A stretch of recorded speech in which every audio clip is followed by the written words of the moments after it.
I walked in, dropped my keys on the table, and froze. Sitting on my couch, clutching a half-empty cup of tea, was my ex's mother, Mrs. Lewis.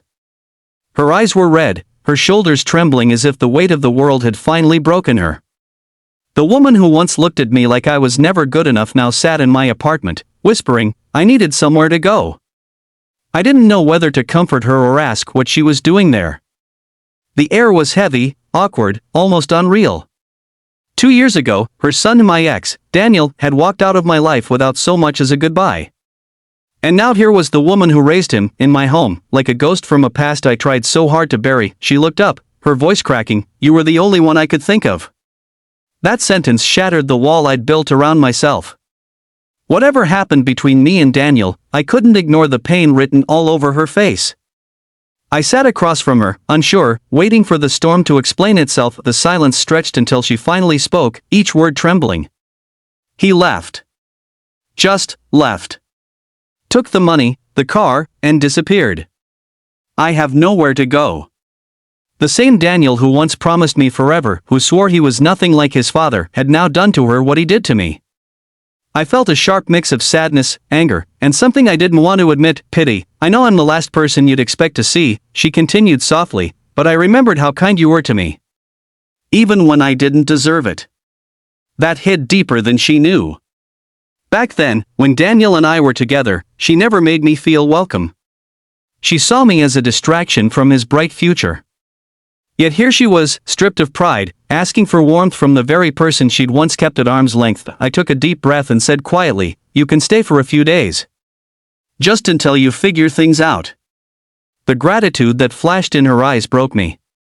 I went to make her another cup of tea, trying to push away the swirl of emotions rising inside me. But deep down, I knew this unexpected reunion was going to change everything again. The next morning, the apartment smelled faintly of pancakes. I walked into the kitchen to find Mrs. Lewis, wearing one of my aprons, flipping them with a small, shaky smile. "I hope you don't mind," she said. "I needed to feel useful." It was strange how familiar it all felt. The clatter of pans, the quiet hum of morning, like we'd stepped into some alternate version of the past where things didn't fall apart. We sat down to eat, and for the first time, she started opening up. She told me about Daniel's gambling problem, about how he'd lost his job months ago and turned cold, distant. "He's not the boy you loved anymore," she whispered. I kept thinking I could help him, but he just pushed everyone away. Even me. I listened, every word a painful echo of what I'd lived through. The late nights, the lies, the empty promises. But hearing it from her, seeing the same heartbreak in her eyes, felt like closure I never knew I needed. Over the next few days, our awkwardness melted into something unexpectedly gentle. She helped me cook, clean things that didn't need cleaning, and told stories about Daniel when he was a child, before the world hardened him. I realized then that we were both victims of the same storm, just caught on different sides of it. One evening, she found an old photo of me and Daniel tucked behind a book on my shelf. I expected her to put it aside quietly, but instead she stared at it for a long moment. "He had everything," she said softly. "And he threw it away. But you still cared. You opened your door to me when you had every reason not to." Her words brought tears to my eyes. "I didn't do it for him," I said. "I did it because I know what it's like to have no one." That night, she cried, not out of shame, but relief. It was as if forgiveness, long overdue, had finally filled the space between us. Days turned into weeks. Mrs. Lewis started rebuilding her life.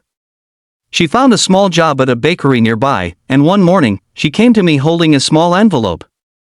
"This is for rent," she said with a shy smile. I shook my head, smiling back.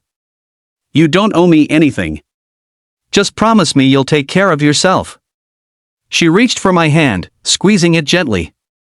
"You've done more for me than my own son ever did.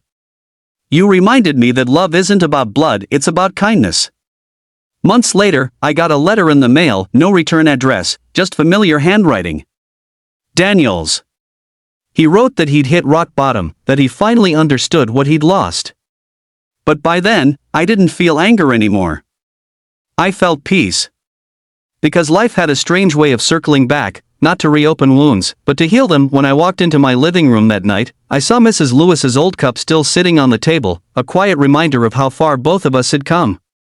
The woman who once saw me as not enough had become family in the most unexpected way. Sometimes, life's second chances don't come from the people we once loved, but from the ones they leave behind. And maybe that's how healing begins, not with revenge or regret, but with compassion, because the day I walked in and saw my ex's mother on my couch wasn't the day my past returned, it was the day my heart finally let go.